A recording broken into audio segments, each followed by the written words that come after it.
knew what goes on inside my head. Oh, they aren't the raunchy thoughts or the silly thoughts or the thoughts you find it so easy to relate to. You see, the Food Network taught me that even if a dish is a little scary on the inside, with the right presentation, you can get almost anyone to eat it up. So the thoughts I so easily share to make you smile or laugh or feel comfortable, that's all part of my presentation. It makes me easier to stomach. But if you only knew what goes on inside my head, would you be able to grasp that this presentation was born from an undetectable fear of being found unacceptable? That the smiles and laughter I display so easily are not really due to a healthy sense of humor and a fun-loving nature, but are in truth symptoms of a need I've been silently nursing since childhood. A need to be considered so safe and unthreatening that it would be almost impossible not to like me. A need buried so deep, it's taken me until now to bring it to light and see it for what it is.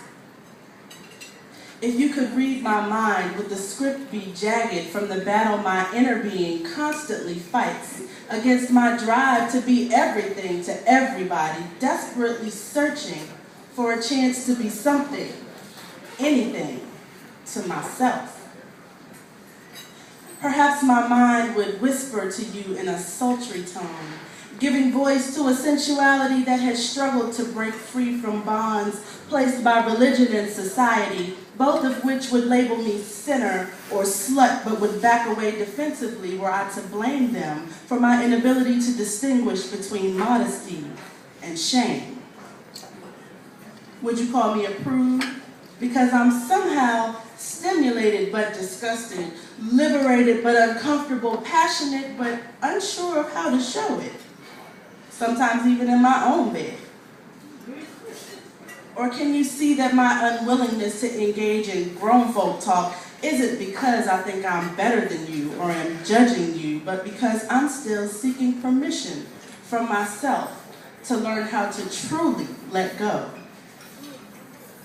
With a glimpse into my mind, would you watch as the child that I was, the woman that I am, and the creation I am destined to be struggle to accept each other so that there can be peace within? When the child in me cries, will you complain that she needs to grow up? If the woman falters, will you shake your head in pity and disgust because she can't seem to get it together? When the creation emerges, will you whisper about her past and mock her vision of the future?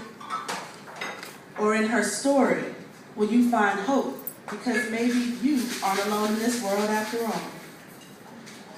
Oh, if you only knew what goes on inside my head, maybe you would find the courage to face what goes on inside of yours.